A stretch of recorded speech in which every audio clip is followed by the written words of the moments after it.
Bisa kita mulai? Pak Kuku, Bisa. Pak Kuku itu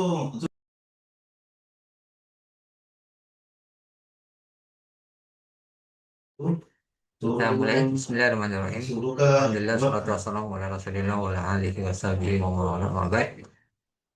Para mahasiswa, mahasiswi yang dirahmati Allah Subhanahu wa taala, alhamdulillah puji syukur kita aturkan kepada Allah di perkuliahan kita yang ke-11 ini ya. Kita kembali bersua ya, untuk kemudian kita mencoba untuk sama-sama belajar dan memperdalam materi-materi kuliah yang disampaikan oleh teman-teman kita, teman-teman kalian semua. akar bersih, kan banyak Pak. Baik, langsung saja untuk presentasi kali ini ada dua pemakalah ya yang akan tampil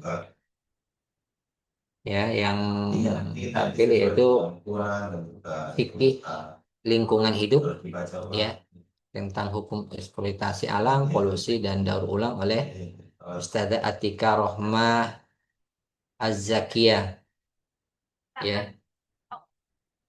Kemudian pemakalah yang kedua ya itu tentang judul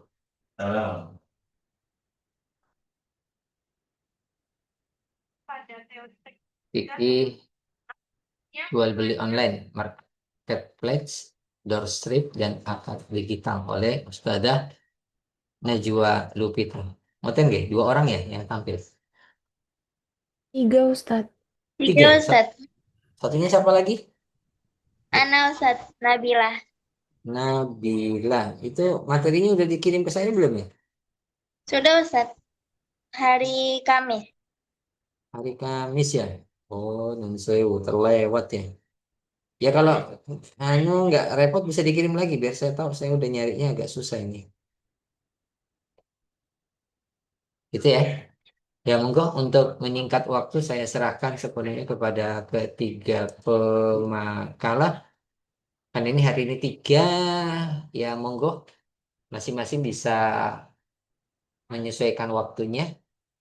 Pemakaran pertama mungkin 15 menit, pemakaran dua 15 menit, pemakaran ketiga 15 menit ya. Ya pokoknya sampai setengah 12 waktunya sepenuhnya kita serahkan kepada tiga pemakaran. Seperti itu. Baik, waktu saya serahkan sepenuhnya. Silakan.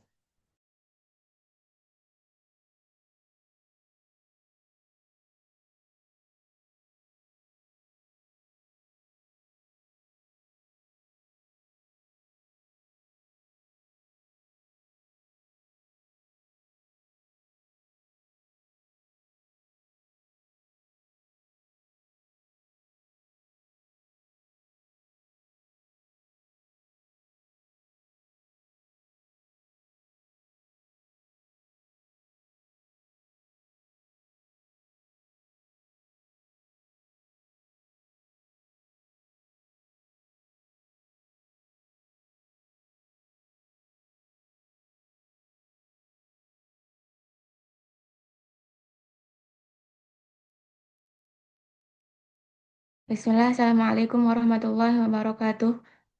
Puji syukur kita panjatkan kehadirat Allah Subhanahu wa Ta'ala karena atas rahmat dan karunia-Nya kita semua dapat berkumpul pada hari ini dalam keadaan sehat.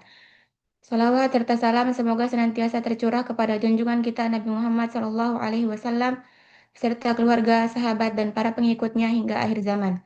Yang terhormat Ustadz Jundi Suhardin MPDI selaku dosen pengampu mata kuliah fikih kontemporer serta teman-teman yang kami banggakan. Pada kesempatan kali ini, kita akan mendengarkan presentasi dari 3 pemateri. Untuk mempersingkat waktu, langsung saja kepada pemateri pertama, Saudari Nabila, waktu dan tempat dipersilahkan.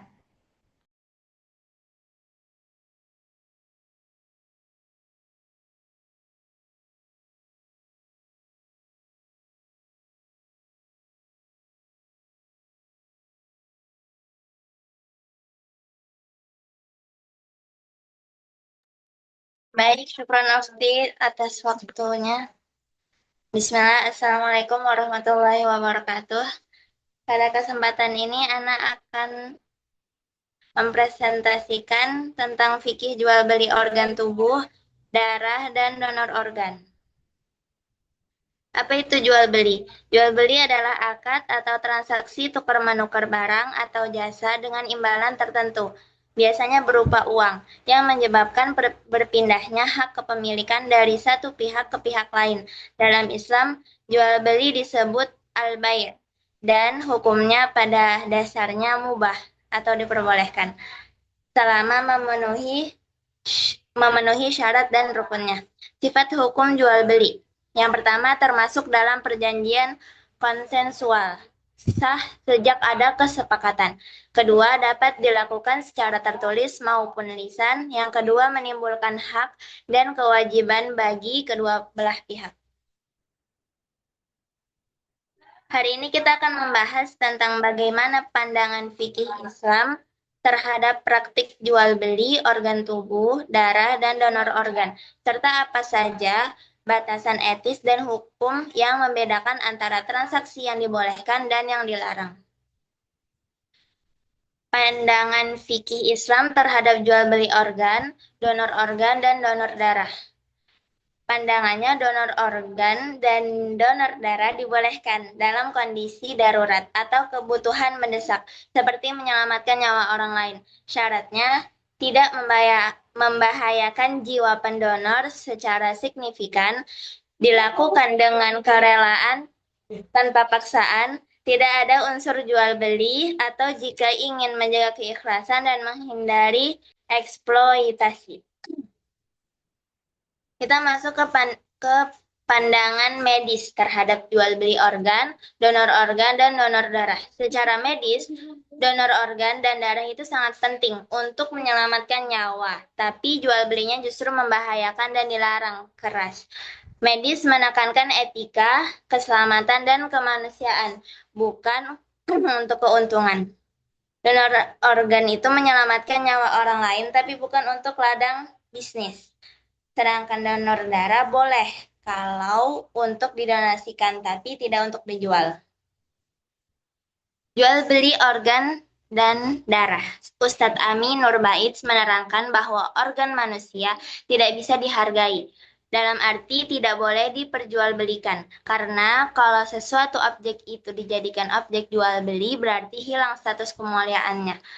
Oleh karena itu, organ manusia telah dimuliakan Allah Ta'ala, maka tidak boleh diperjualbelikan. Majma' Fikih Islami menetapkan beberapa hal yang dibolehkan dalam praktek donor organ, yaitu yang pertama, mengambil organ mayit untuk menyelamatkan orang yang sangat membutuhkan. Dalam syarat, pihak yang diambil organnya harus mukallaf atau sudah dewasa. Yang kedua, mutlak boleh mengambil dan menggunakan organ hewan yang halal dimakan dan disembelih secara syar'i. Yang ketiga, mengambil sebagian organ tubuh lalu dipindahkan ke organ yang lain, contohnya kulit, daging, dan tulang. Yang keempat, dibolehkan menggunakan organ buatan yang terbuat dari bahan apapun selama bukan bahan yang najis untuk dipasang di organ manusia, contohnya platina. Majma' Fikih Islami di bawah OKI atau Organisasi Kerjasama Islam menetapkan beberapa hal yang tidak boleh dalam praktek donor organ, yaitu yang pertama, boleh dilakukan dalam kondisi darurat atau dijadikan solusi terakhir, baik yang sifat organnya bisa tumbuh kembali maupun yang tidak bisa tumbuh. Yang kedua, ketika dilakukan donor, maka harus dipastikan proses penanaman dan pengambilan organ tersebut terbukti menuai keberhasilan. Kalau tidak terbukti, maka tidak boleh dilakukan. Yang ketiga, dalam proses itu tidak membahayakan si pendonor, dalam arti tidak mengancam kelangsungan hidupnya. Karena seseorang tidak boleh menyelamatkan nyawanya dengan mengorbankan nyawa orang lain. Yang keempat, pendonor harus sukarela dan tidak ada paksaan. Penjelasan darah. Darah adalah cairan biologis yang terdiri dari sel dan plasma, mengalir melalui pembuluh darah dan berperan vital dalam menjaga fungsi tubuh. Darah memiliki 4 komponen utama, yaitu sel darah merah, sel darah putih, trombosit, dan plasma. Darah kita memiliki 4 komponen utama. Yang pertama, sel darah merah. Sel darah merah ini mengangkut oksigen dari paru-paru ke seluruh tubuh, mengandung hemoglobin. Kalau sel darah putih melawan infeksi dan menjaga sistem imun tubuh. Kalau trombosit membantu proses pembekuan darah saat terjadi luka. Sedangkan plasma, cairan kekuningan yang membawa air, protein, hormon, dan zat gizi lainnya. Organ yang boleh didonorkan. Dari orang hidup harus sehat dan rela mendonorkan, yaitu ginjal. Kenapa ginjal? Karena manusia punya 2, dan 1 cukup untuk hidup normal. Yang kedua, bagian hati atau liver.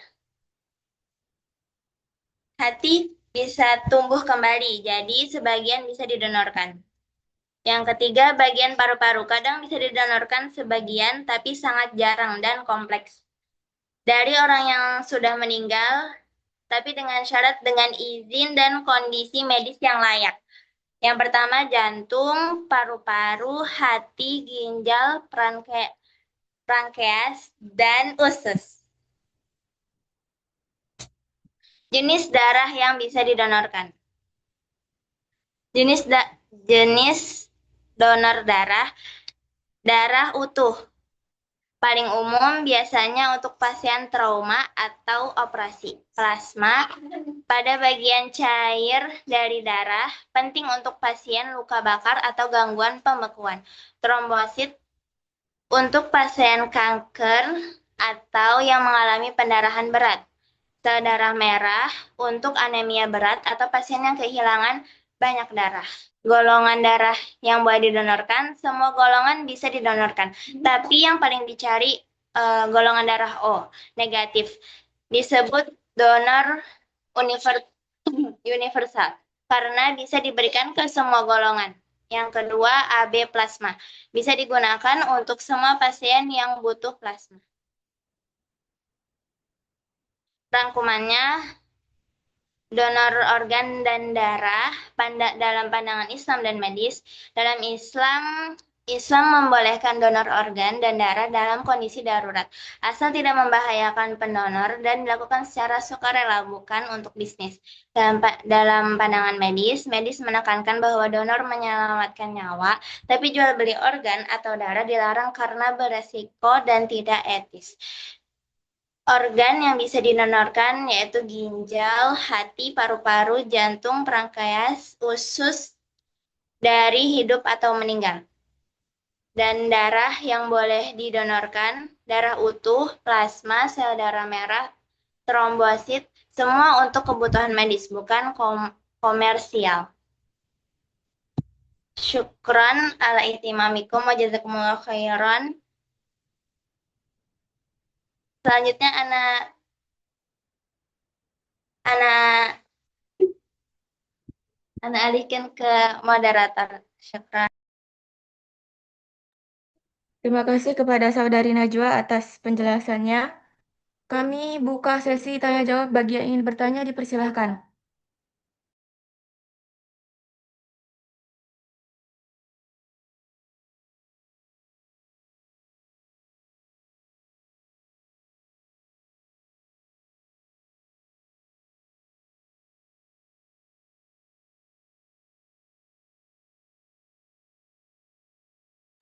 Afwan Ukhti, mungkin sesi tanya jawabnya di akhir saja, biar ada waktu yang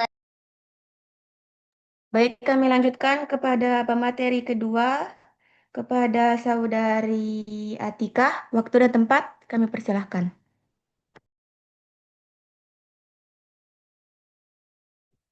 Ya, izin mengambil alih. Bismillah. Rabbi syrah li sadri wa yassir li amri wahlul 'uqdatam min lisani yafqahu qawli. Allahumma anfa'na bima 'allamtana wa 'allimna ma yanfa'una wa zidna 'ilma. Alhamdulillahi lakal hamdu idza ma radit wa lakal hamdu ba'da ridha wa lakal hamdu 'abdan abada. Walhamdulillahi alladzi anzala 'ala 'abdihi al-kitaba wa lam yaj'al lahu 'iwaja. Walhamdulillahi lam yattakhidh waladan wa lam yakul lahu syarikun fil mulki wa lam yakul lahu ولي من الذل وكبره تكبيرا والحمد لله نحمده ونستعينه ونستغفره ونؤمن به ونتوكل عليه ونعوذ بالله من شرور أنفسنا ومن سيئات أعمالنا من يهده الله فلا مضل له ومن يضلل فلا هادي له ونشهد أن لا إله إلا الله وحده لا شريك له ونشهد محمدا عبده ورسوله أرسله الله تعالى بالهدى ودين الحق ليظهره على الدين كله وكفى بالله شهيدا صلى الله عليه وسلم تسليما كثيرا كثيرا أما بعد.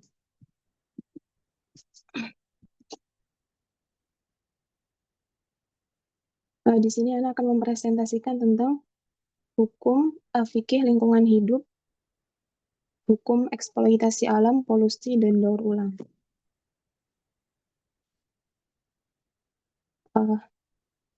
Latar belakang mengapa kita harus memahami tentang fikih lingkungan hidup. Yang pertama yaitu lingkungan hidup itu adalah amanah Allah Subhanahu wa Ta'ala kepada seluruh manusia. Jadi lingkungan hidup itu merupakan anugerah yang diciptakan untuk mendukung kehidupan seluruh makhluk di bumi.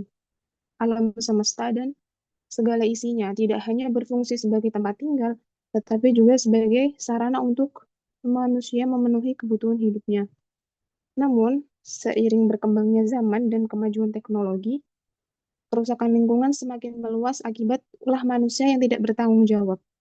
Akhirnya terjadi penebangan hutan secara liar, pencemaran udara dan air, serta eksploitasi berbagai sumber daya alam yang berlebihan, yang akhirnya menjadi penyebab utama dari berbagai bencana ekologis.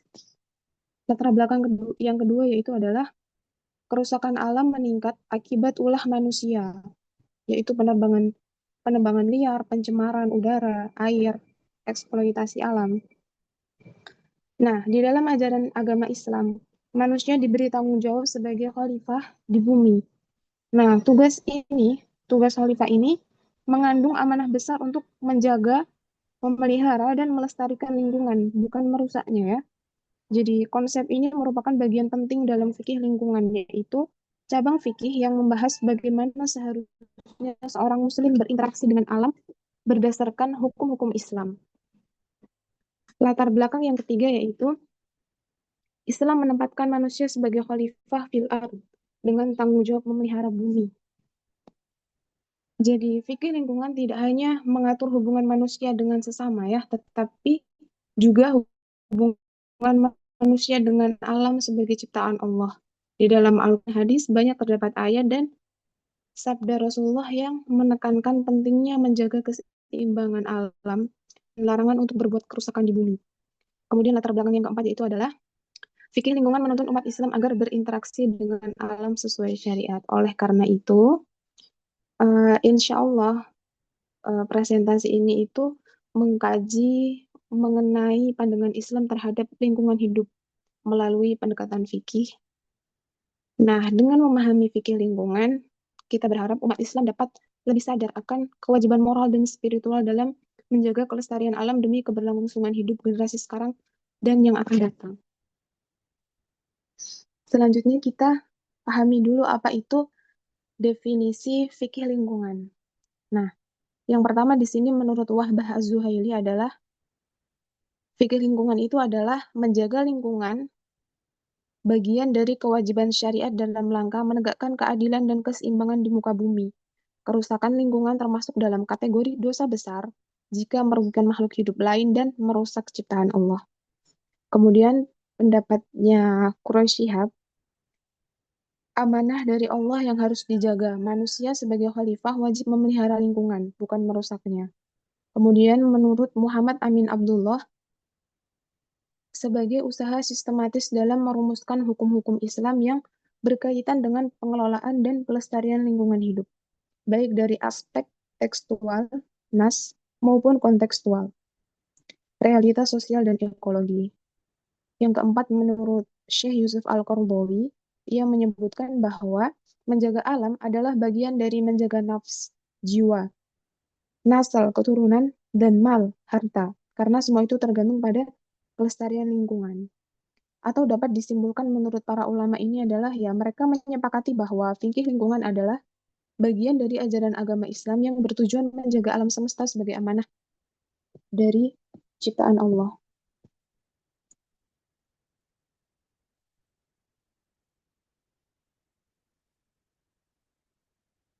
Kemudian pengertian apa sih eksploitasi alam? Eksploitasi alam adalah tindakan pengambilan sumber daya alam secara besar-besaran untuk kepentingan manusia tanpa memperhatikan dampak jangka panjang terhadap keseimbangan ekosistem dan keberlanjutan lingkungan hidup. Dalam konteks negatif, eksploitasi ini mengarah pada perusakan, pencemaran, dan ketidakseimbangan ekologi.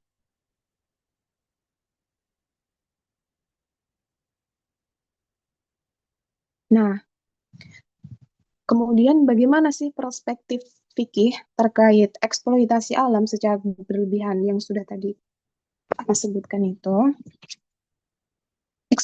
Eksploitasi alam secara berlebihan atau merusak tanpa mempertimbangkan kelestariannya dipandang sebagai sesuatu yang tidak dibenarkan.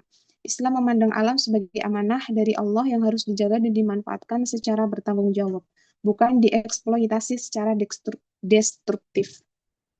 Yang pertama, konsep khilafah dan amanah. Karena Islam mengajarkan bahwa manusia adalah khalifah di bumi. Sebagai khalifah, manusia diberi mandat untuk mengelola bumi, bukan untuk merusaknya. Kemudian yang kedua, larangan merusak lingkungan. Fikih Islam melarang perbuatan ifrat, berlebihan dan tafrid, mengabaikan dalam pemanfaatan sumber daya alam. Islam mengajarkan prinsip tawazun, keseimbangan, dan israf, larangan berlebih-lebihan dalam segala aspek kehidupan, termasuk dalam interaksi dengan lingkungan. Kemudian yang ketiga, perspektif yang ketiga, kaidah fikih yang pertama adalah ad-dharar yuzal, kerusakan harus dihilangkan. Kemudian yang kedua, at-tasarruf ala ar-ra'iyah manutun bil al-maslahah. Kebijakan terhadap rakyat atau sumber daya alam publik harus didasarkan pada kemaslahatan. Kemudian yang keempat, praktik Nabi dan generasi awal Islam.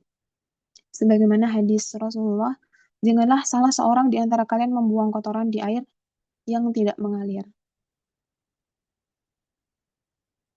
Nah, selanjutnya yaitu hukum Islam terkait pencemaran lingkungan, polusi udara dan air. Dalam hukum Islam, pencemaran lingkungan seperti polusi udara dan air termasuk dalam perbuatan yang dilarang, karena bertentangan dengan prinsip toharoh, kesucian, hifz al-bi'ah, perlindungan lingkungan, dan maslahah, kemanfaatan umum. Islam memandang kebersihan dan kelestarian lingkungan sebagai bagian integral dari keimanan dan tanggung jawab sosial. Sebagaimana Allah sebutkan di dalam Quran Surat Al-A'raf ayat 56, "Wala tufsidu fil ardi ba'da islahiha." Larangan merusak dan mencemari lingkungan, yaitu dan janganlah kamu membuat kerusakan di muka bumi setelah Allah memperbaikinya.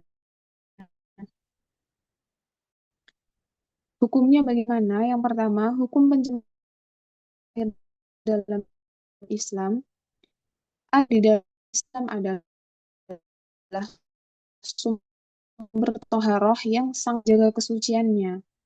Muhammad bersabda, janganlah salah seorang kalian buang air yang tidak mengalir, lalu dia riwayat Bukhari dan Muslim.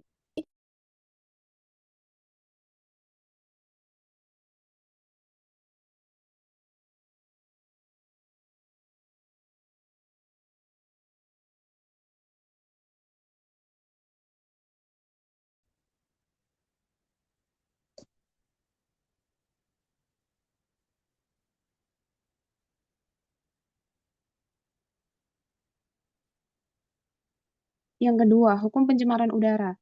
Walaupun tidak disebutkan secara eksplisit di dalam Al-Quran atau hadis mengenai udara, namun prinsip umum perlindungan lingkungan dan larangan membahayakan makhluk lain juga berlaku untuk udara. Dalam hadis, Nabi bersabda, tidak boleh membahayakan diri sendiri maupun orang lain. Pencemaran udara seperti dari limbah pabrik, kendaraan, atau pembakaran sampah berpotensi menyebabkan penyakit pernafasan, gangguan kesehatan, hingga kematian. Maka menurut kaidah di atas, pencemaran udara adalah perbuatan yang haram jika menimbulkan doror, kerugian atau bahaya bagi manusia atau lingkungan. Selanjutnya, konsep daur ulang. Daur ulang itu adalah proses mengolah kembali bahan-bahan bekas menjadi produk baru yang berguna. Konsep ini sangat penting dalam mengurangi jumlah sampah dan memanfaatkan kembali sumber daya yang ada. Dengan mendaur ulang, kita dapat mengurangi penggunaan bahan baku baru dan menghemat energi, serta mengurangi dampak negatif terhadap lingkungan. Pendidikan tentang daur ulang membantu masyarakat memahami pentingnya tindakan ini dan mendorong mereka untuk berpartisipasi dalam program-program daur ulang. Daur ulang itu bisa berupa mengurangi penggunaan energi fosil, memanfaatkan energi terbarukan, menghemat penggunaan air, meminimalkan limbah dan sampah. Nah, kemudian hukum daur ulang menurut fikih. Isu lingkungan hidup seperti pencemaran limbah dan sampah menjadi tantangan global. Salah satu konkret yang berkembang adalah daur ulang.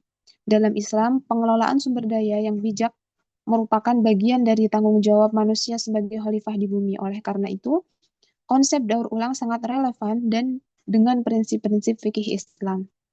Yang pertama, manusia sebagai khalifah. Seperti tadi ya, Islam memandang manusia sebagai khalifah di bumi yang bertanggung jawab menjaga kelestarian lingkungan. Kemudian yang kedua, prinsip yang kedua, larangan pemborosan. Islam melarang segala bentuk israf. Sebagaimana di Al-Quran disebutkan, sesungguhnya orang-orang yang boros itu adalah saudara-saudaranya setan. Ini harusnya nomor 3 ya. Menjaga kebersihan dan kesucian. Kebersihan adalah bagian dari iman. Nabi Muhammad SAW bersabda, "At-tuhuru syatrul iman." Kebersihan adalah sebagian dari iman. Kemudian harusnya yang keempat, kaidah fikih yang mendukung daur ulang. Yang pertama, ad-dharar yuzal, kerusakan harus dihilangkan. La dharar wa la dhirar, tidak boleh membahayakan diri sendiri maupun orang lain. Kemudian yang ketiga, darul mafasid muqaddam ala jalbul masalih. Mencegah kerusakan lebih diutamakan daripada mengambil manfaat. Kemudian yang keempat, ma la yatim mal wajib illa bihi fahuwa wajib. Sarana untuk menjalankan kewajiban menjadi wajib pula. Kemudian, implementasi fikih lingkungan dalam kehidupan sehari-hari. Jadi kita bisa mengimplementasikan fikih lingkungan dalam kehidupan kita sehari-hari. Yang pertama yaitu dengan menjaga kebersihan pribadi dan lingkungan. Yang kedua, menghemat air dan energi. Yang ketiga, tidak mencemari alam. Yang keempat, mendaur ulang dan mengelola sampah. Yang kelima, menanam dan merawat pohon. Yang keenam, melindungi hewan dan satwa. Yang ketujuh, aktif dalam gerakan sosial lingkungan. Kemudian, kesimpulannya adalah fikih lingkungan merupakan bagian integral dari ajaran Islam yang menekankan pentingnya menjaga kelestarian alam sebagai bentuk penghambaan kepada Allah dan pelaksanaan amanah kekhalifahan di bumi. Islam dengan tegas melarang segala bentuk perusakan terhadap lingkungan, baik melalui eksploitasi alam secara berlebihan, pencemaran udara dan air, maupun pengabaian terhadap kebersihan dan keseimbangan ekosistem. Hal ini ditegaskan dalam berbagai dalil syar'i, baik dari Al-Quran, hadis, maupun kaidah-kaidah fikih klasik seperti la dharar wa la dhirar, tidak boleh membahayakan diri sendiri maupun orang lain, dan ad-dhararu yuzal, kerusakan harus dihilangkan. Nah, konsep daur ulang, hemat energi, menanam pohon, serta pengelolaan sampah merupakan bentuk implementasi nyata fikih lingkungan dalam kehidupan sehari-hari. Nah, salah satu contohnya adalah studi kasus pengelolaan sampah di Kota Bandung menunjukkan bahwa prinsip-prinsip fikih dapat diadaptasi secara praktis untuk menjawab persoalan lingkungan modern dengan mendorong kesadaran kolektif dan perilaku tanggung jawab terhadap alam. Iya, sekian dari Ana. Apabila ada kekurangan, Ana mohon maaf. Selanjutnya, Ana serahkan kembali kepada moderator. Baik, terima kasih kepada Saudari Atikah. Selanjutnya, kita lanjut ke pemateri ketiga, yaitu Saudari Najwa. Pada Saudari Najwa, waktu dan tempat dipersilahkan.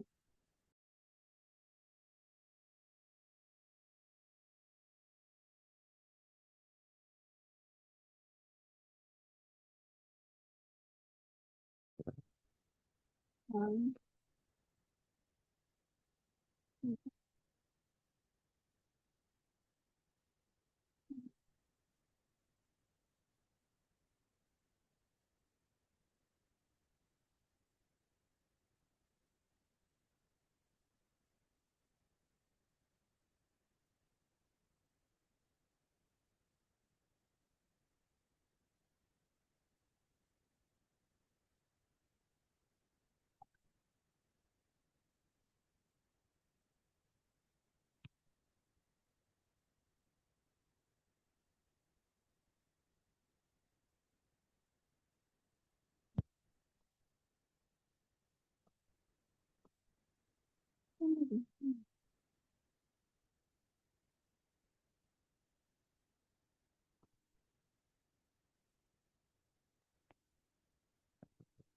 Assalamualaikum warahmatullahi wabarakatuh. Hmm. Alhamdulillah wa kafa wa salatu wa salamu ala nabiyyina al-mustafa wa ala alihi wa sahbihi wa man tabi'a nahjihi wa iqtada amma ba'd. Pada hari ini saya akan memaparkan sebuah tema yang sangat relevan di kehidupan kita, yaitu fikih jual beli online yang mencakup Afan Ukti, mencakup suaranya tidak terdengar.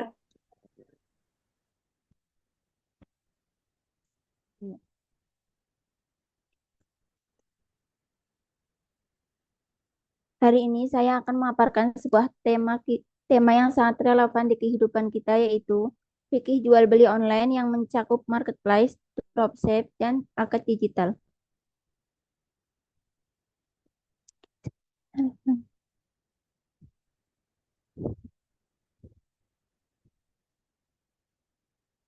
Yang pertama yaitu latar belakang.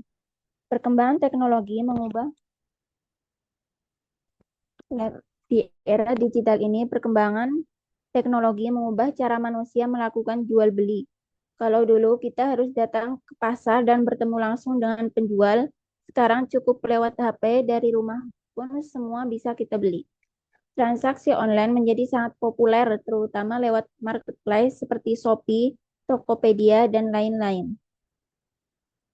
Karena aktivitas jual beli kini berubah bentuknya, maka kita sebagai Muslim perlu memahami bagaimana Islam memandang transaksi digital ini. Apakah sah? Bagaimana hukumnya? Apa saja syaratnya?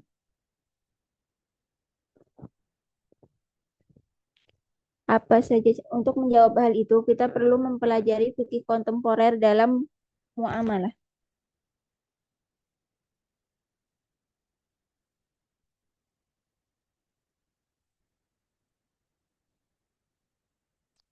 Yang pertama, rumusan masalah. Ada 4 pertanyaan yang ingin dijawab dalam paparan ini.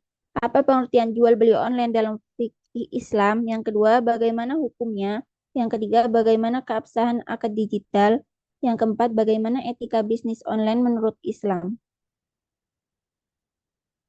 Selanjutnya, tujuan penulisan. Menjelaskan konsep jual beli online menurut Islam, menguraikan hukum marketplace dan dropship, menjelaskan bentuk akad digital yang sah, menanamkan etika bisnis Islam di dunia digital. Selanjutnya, pengertian jual beli online.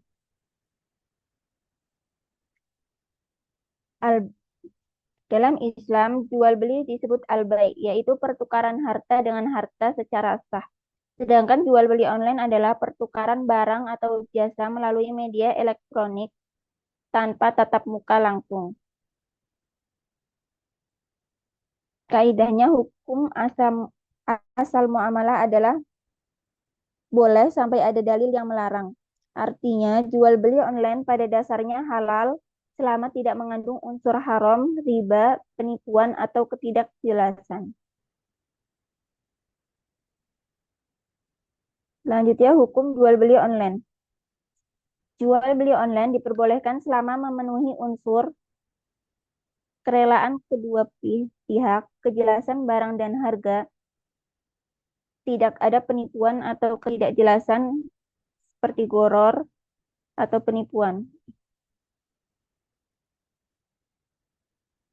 Selanjutnya, modelnya mirip akad salam. Pembayaran dilakukan di depan, barang dikirim kemudian. Namun hukumnya haram apabila menjual barang yang belum dimiliki tanpa izin pemiliknya.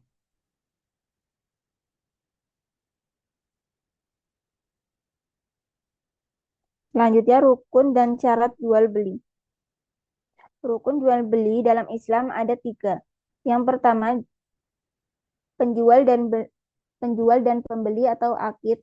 Yang kedua, barang atau objek akad atau ma'qud alaih. Yang ketiga, ijab qabul atau sigot. Syarat sahnya yaitu harga dan barang jelas, tidak mengandung penipuan, dilakukan atas dasar suka sama suka. Dalam konteks online, ijab qabul dilakukan melalui klik chat atau konfirmasi digital asalkan menunjukkan kesepakatan. Marketplace, selanjutnya marketplace dalam fikih. Marketplace artinya perantara jual beli antara penjual dan pembeli, termasuk akad wakalah atau perwakilan atau simsaroh atau maklar. Contohnya yaitu Shopee, Tokopedia, Lazada atau Evermost. Uang pembeli biasanya ditahan dulu atau escrow. Sistem ini menjaga keadilan. Diperbolehkan selama jujur, transparan, dan amanah. Dropship dalam fikih. Dropship adalah menjual produk dari supplier tanpa menyimpan stok. Dalam Islam, haram jika menjual barang yang belum dimiliki. Halal jika bertindak sebagai wakil dari supplier dengan izin dan akad yang jelas. Akadnya disebut wakalah bil ujroh, yaitu perwakilan dengan imbalan atau komisi. Dengan sistem yang benar, dropship bisa menjadi usaha halal di era digital. Selanjutnya, akad digital. Akad sekarang tidak harus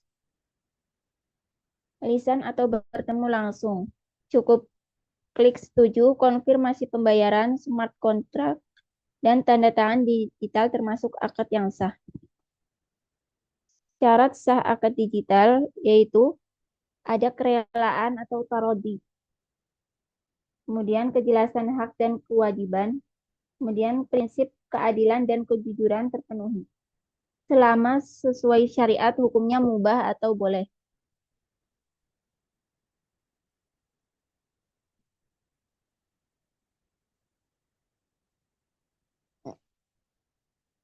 Selanjutnya, perbedaan fikih klasik dan fikih kontemporer. Kalau di zaman dulu, transaksi atau akad itu harus dilakukan secara langsung, tatap muka, dan biasanya disaksikan oleh orang lain.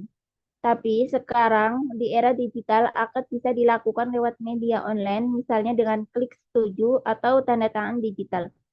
Di fikih klasik, penjual harus benar-benar punya barangnya dulu sebelum dijual. Sedangkan di sistem modern, boleh pakai wakalah atau perwakilan, misalnya sistem marketplace atau dropship. Yang penting akadnya jelas dan jujur. Bukti transaksi dulu harus tertulis atau lisan. Dulu bukti transaksi harus tertulis atau lisan. Tapi sekarang bukti digital seperti invoice, chat, atau transfer bank juga sah dijadikan bukti akad. Jadi kesimpulannya fikih klasik dan fikih kontemporer itu nggak bertentangan. Islam cuman menyesuaikan cara, tapi prinsipnya tetap sama yaitu kejujuran, kejelasan, dan kerelaan dalam jual beli.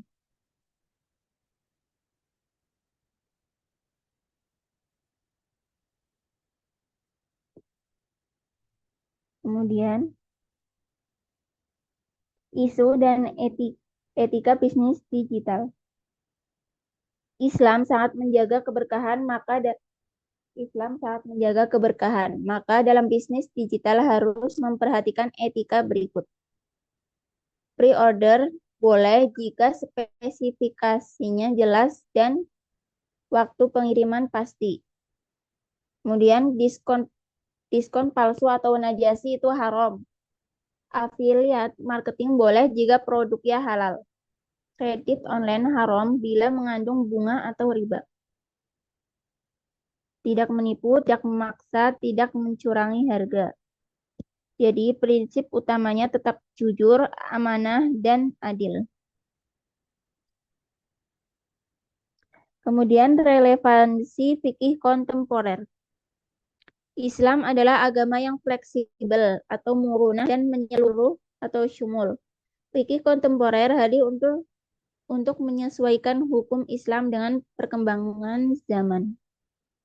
Selama tidak bertentangan dengan tujuan syariat atau maqasid syariah.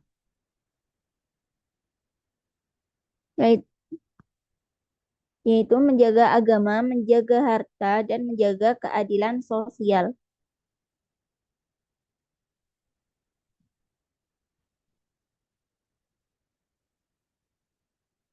Kemudian dampak ekonomi digital. Dampak positifnya yaitu pasar lebih luas, transaksi cepat dan efisien, mendorong ekonomi halal. Kemudian dampak negatif, potensi riba dan penipuan online. Kemudian konsumerisme berlebihan, hilangnya nilai keberkahan. Solusinya seimbangkan kemajuan teknologi dengan nilai-nilai Islam. Dengan memanfaatkan teknologi dengan tetap berpegang pada nilai-nilai Islam. Kesimpulannya, fikih jual beli online adalah penerapan hukum Islam di era digital. Hukumnya halal jika memenuhi rukun dan syarat sah jual beli. Yang ketiga, marketplace dan blockchain boleh selama akad digital. Yang keempat, akad digital sah jika ada pembelaan terhadap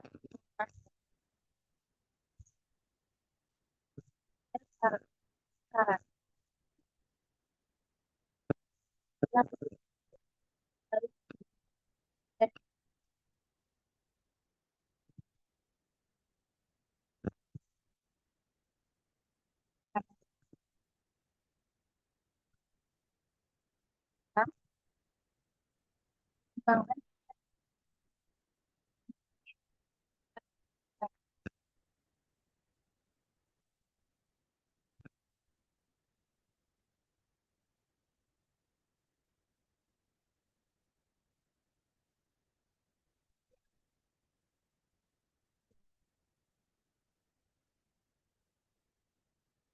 Mungkin ini saja yang dapat Ana sampaikan. Kurang lebihnya mohon maaf. Jazakumullahu khairan wa barakallahu fikum.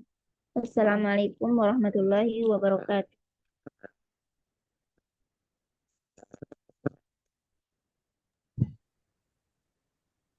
Waalaikumsalam warahmatullahi wabarakatuh.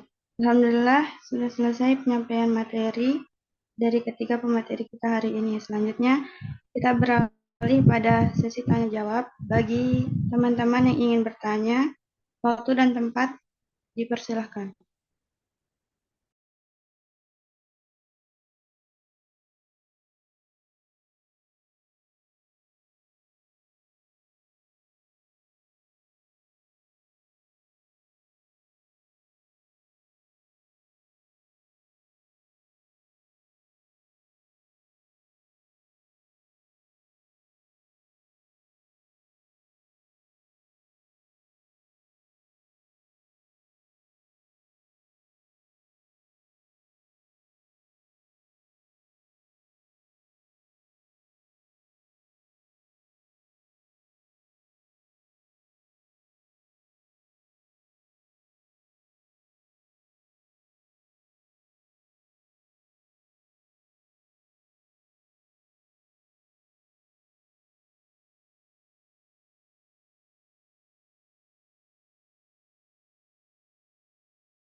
Baik, apa ada yang ingin bertanya? Jika tidak ada, kita tutup. Saya selaku moderator menyerahkan ke Ustaz.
Baik, sudah selesai nggih?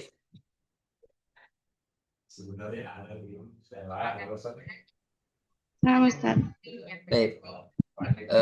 Pertama kami ucapkan jazakumullah khairan dan 3 makalah yang presentasi hari ini yang tampil. Ada 3 pemakalah.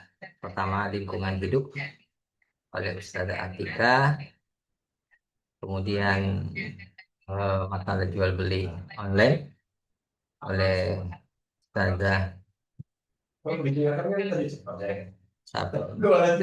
Najia. Seperti itu. Kemudian yang ketiga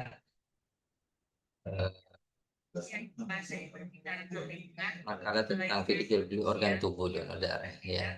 Nabi Ustazah Nabila ya. Baik, Masya Allah, 3 makalah ini ya memberikan gambaran kita secara jelas tentang bagaimana perkembangan zaman sekarang ini sehingga muncul berbagai ya macam ya hal-hal yang mungkin tidak terbayangkan bagi kita dulu. Zaman dulu yang namanya jual organ itu kan jarang ada muncul ya. Sekarang sudah ya mulai banyak yang bermunculan jual organ ya seperti itu. Kemudian ya sekarang juga ya berbagai macam jual beli online sudah semakin banyak ya. Terus kaitannya juga dengan ya kaitannya dengan lingkungan hidup kita ya seperti itu. Apalagi sekarang masalah ya polusi dan sampah yang tak kelar-kelarnya sekarang ini. Baik, singkat saja karena ini sudah azan ya untuk revisi perbaikan dari dari 3 pemakalan ini ya nanti yang perlu diperbaiki ya yang pertama yang saya revisi dari perbaikan ini ya yang pertama tentang ya revisi makalah tentang jual beli organ tubuh darah dan donor organ ya jadi dari sisi ininya sudah kalau bisa nanti biar urut cover pertama cover nanti biar agak tertata rapi ya fikih jual beli organ tubuh iya kemudian di bawahnya darah dan donor organ ya jadi donor organ jangan dipisah seperti itu ya nanti itu bisa dibuat dalam masalah covernya kemudian untuk selanjutnya yang perlu diperbaiki di kata pengantar ya oh iya di mana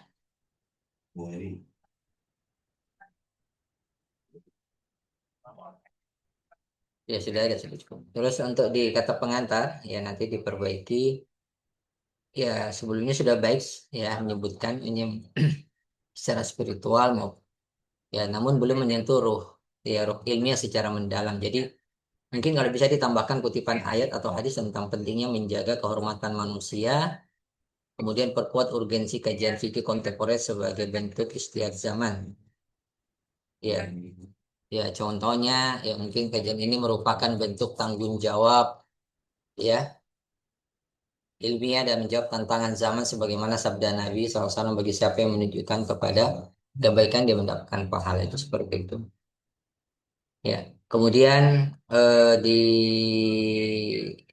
selanjutnya itu di daftar isi ya nanti di daftar isi ya itu sudah cukup bagus penulisannya kemudian di pendahuluan ya nanti mungkin diperhatikan tata letaknya ya kalau paragraf pertama itu agak jorok ke dalam terus spasinya tolong diperhatikan nah, itu dari sisi penulisan Ya mungkin tujuan penulis ini tidak mensewu ini tidak ada rumusan masalahnya ya.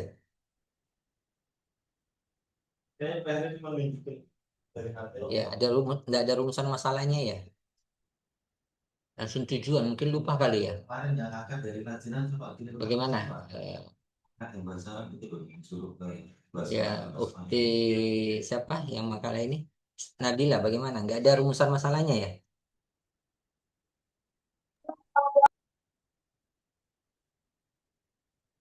Ya nanti tolong dikasih rumusan masalah. Rumus masalahnya nggak ada. Tentunya eh, tujuan penulisan itu setelah ada rumusan masalah gitu ya. Nanti ditambahkan rumusan masalah nantinya kalau bisa, jangan dilupa ya. Eh, kemudian di pendahuluan juga ya. Ya di pendahuluan tambahkan kutipan ayat tentang adat ayat atau arti kehormatan manusia. Kemudian perjelas urgensi kajian ini sebagai bagian fikih muamalah.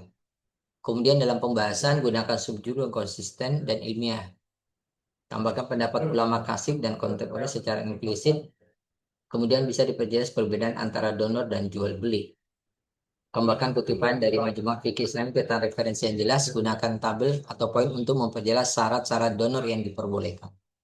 Seperti itu ya.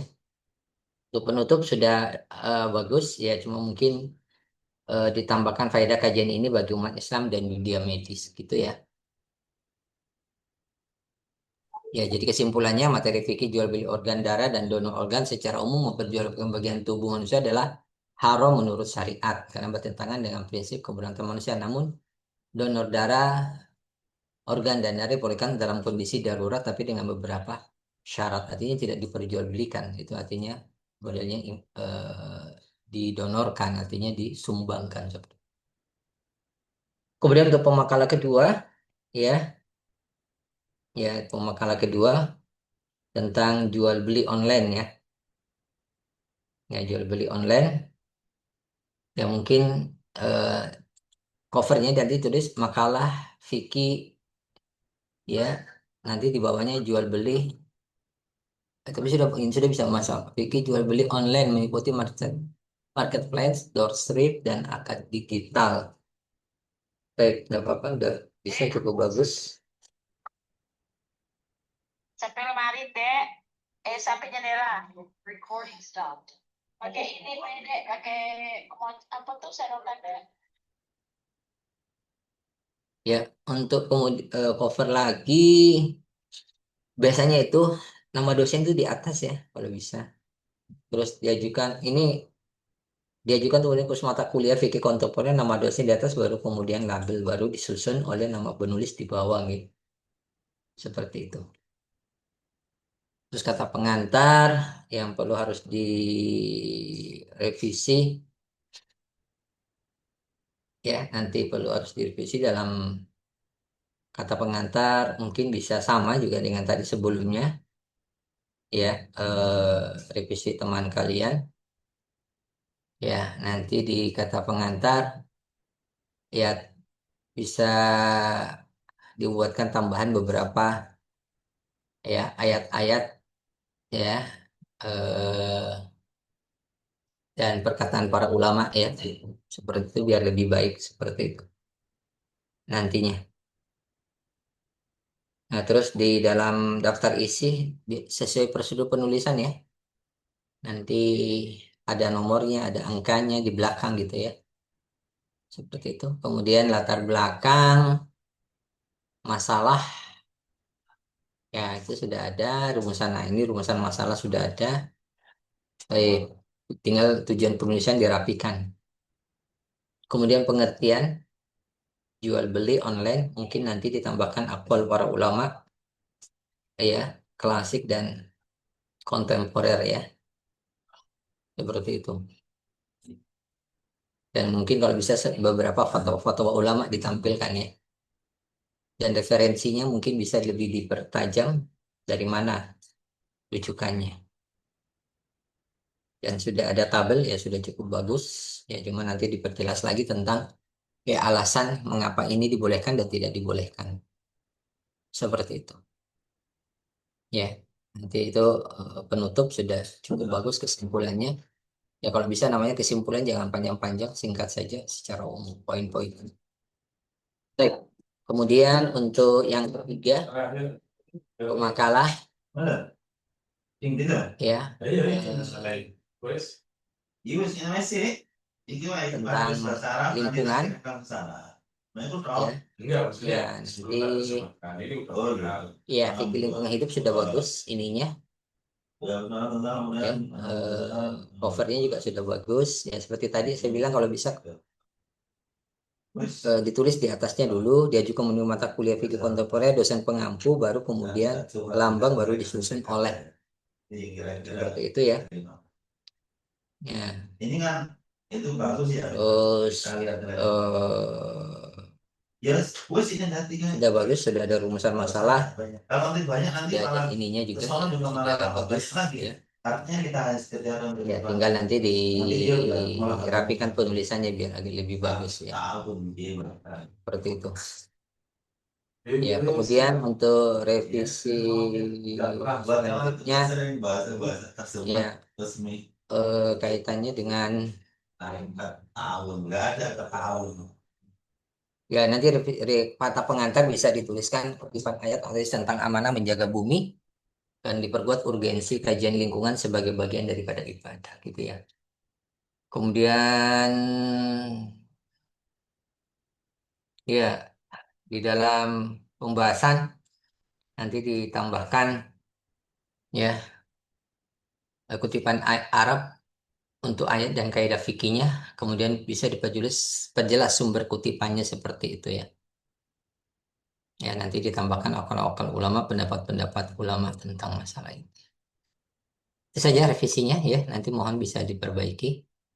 Ya pada intinya Islam menempatkan manusia sebagai khalifah di muka bumi ini dengan menjaga ya tubuhnya bagian dari ciptaan Allah dan menjaga juga lingkungannya untuk kemudian kita tidak seenaknya saja untuk ya melakukan hal-hal tersebut dengan merusak diri kita atau menjual diri kita atau lingkungan seperti itu.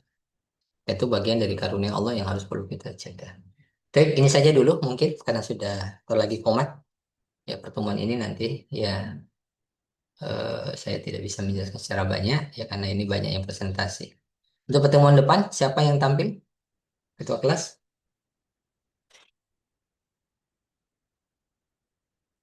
Ya gimana Zat? Yang besok tampil siapa? Pekan depan?